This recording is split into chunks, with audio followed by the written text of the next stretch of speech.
එකතු කරලා අල්ලගන්න එකතු කරලා අල්ලන්න ඔක්කොම එකතු කරලා අල්ලගන්න හරි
சொன்ன வழங்குண்ணா இதுக்கு தான் சொல்கிறேன் பக்கத்தில் நிற்கப்படாது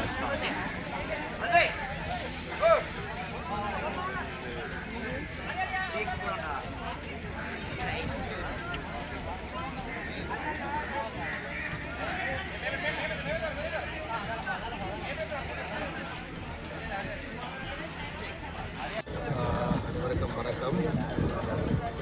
தெரியும் கடந்த 2021 நவம்பர் மாதம் கிண்ணிய மக்களுக்கு மாத்திரமல்ல இலங்கையில் உள்ள ஒட்டுமொத்த மக்களையும் மிகவும் ஒரு துன்பமான மிகவும் ஒரு ஆழ்ந்த ஒரு இரங்கலில் ஆழ்த்திய ஒரு சம்பவமாகத்தான் இந்த குறிஞ்சாங்கனி பாதை காவல் என்ற விடயம் காணப்பட்டது. சுமார் நான் நினைக்கின்றேன் 8 உயிர்கள் காவு கொள்ளப்பட்ட ஒரு சம்பவமாகத்தான் நாம் அதனை பார்க்கிறோம். ஆகவே அந்த கடந்த காலங்களில் பால வேலை திட்டம் ஆரம்பிக்கப்பட்டிருந்தது. ஆனால் பால வேலை அந்த வேலை திட்டங்களை கொண்டு செல்ல முடியாத நிலைமை ஏற்பட்டிருந்தது. அதே வேளையில் எந்த விதமான பாதுகாப்பும் இல்லாத வகையில் அந்த பாதை ஏற்பாடானது அந்த காலத்தில் செய்து கொடுக்கப்பட்டிருந்தது. ஆனால் அந்த அசம்பந்தத்தின் விளைவாக தெரியும் அந்த பாரிய அனர்த்தம் ஏற்பட்டது. அந்த பாரிய அனர்த்தம் மூலமாக நாங்கள் நம்புகிறோம் ஒரு பாரிய இழப்பு இந்த மக்களுக்கு மாத்திரமல்ல இந்த நாட்டுக்கு ஏற்பட்டது. ஆகவே இதனை அடுத்து இந்த திட்டங்கள் மிகவும் ஒரு முறையான திட்டமாக மாற்றப்படப்பட்டது என்ற அந்த எதிர்பார்ப்பு எங்களுக்கு இருந்தது. நாங்கள் தொடர்ந்தும் பொருட்களுக்கு வந்திருந்தோம். நாங்கள் எதிர்கட்சியில் இருந்த காலத்தில் ஆனால் நாங்கள் மிகவும் சந்தோஷப்படுகின்றோம்.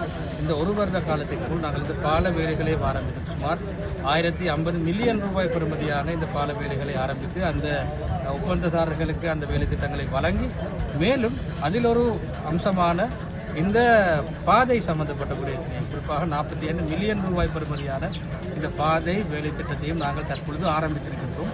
இது இன்று ஆரம்பிக்கப்படுகின்றது. இதற்கு இன்னும் ஒரு சில அனுமதிகள் கிடைக்க இருக்கின்றன. தெரியும், இதில் இருக்கின்ற ஊடக நண்பர்களுக்கு தெரியும் இந்த விடயத்தினை செய்வதற்கு எத்தனை மணி நேரங்கள் எங்களுக்கு இன்றைய தினத்தில் மாத்திரம் எங்களுக்கு சென்றது என்று உங்களுக்கு தெரியும். ஆகவே இது மிகவும் ஒழுங்காக மிகவும் சிறப்பாக ஏற்பாடு செய்யப்பட்டிருக்கின்ற விடயம். ஆனால் மிகவும் வசமானங்களால் செய்ய முடியாது. அதாவது இந்த இந்த இந்த அரசாங்கங்களால் செய்ய முடியாத ஒரு துருப்பாக்கிய நிலைமையை காணப்பட்டது. ஆனாலும் நாங்கள் சந்தோஷமடைகின்றோம். நாங்கள் நிச்சயமாக இந்த மக்களுக்கு நாங்கள் சேவை செய்வதற்கு நாங்கள் கடமைப்பட்டிருக்கின்றோம். அது இந்த வேளையில் நாங்கள் இதனை இன்னும் நாங்கள் சிறப்பாக அனுமதிகள் எங்களுக்கு பெறுவதற்கு இருக்கின்றன. இதனை வந்து சம்பந்தப்பட்ட அந்த நிறுவனங்கள் வந்து இதனை பரிசோதித்து இதற்கான அனுமதிகளை வழங்கியதற்கு பின்னர் இது மக்கள் பாவனைக்காக இன்னும் ஒரு சில தினங்களில் இந்த விடயம் இந்த பாதையானது மக்களுக்கு திறந்து விடப்படும். ஆகவே அதுவரையில் நாங்கள் மக்களை சென்று பொறுத்துக் கொள்வார் நாங்கள்